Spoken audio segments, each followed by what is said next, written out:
అందులో ఏముందో నెక్స్ట్ వీడియోలోకి వెళ్తాం. నువ్వు టైం వేస్ట్ చేస్తావు కానీ ఆ డైరీ ఓపెన్ చేసి చూడు. ఆ డైరీ ఓపెన్ చేయగానే నా నేమ్ కనుక్కో చూద్దాం. జ్యోత్స్న, జ్యోతి, జెసిక.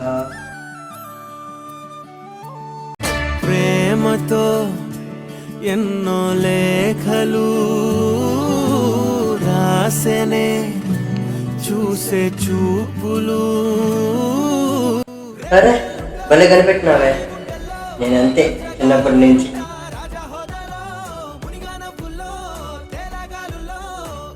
సరే కానీ నేను రేపు కాల్ చేస్తాను. చుట్టూరా అంత ప్రేమ కాదా ఇది నా చిరునామా. చెట్టు చేమా. ఇప్పుడు ఏం జరిగిందో టెక్స్ట్ రూపంలో పెట్టాను చూడండి.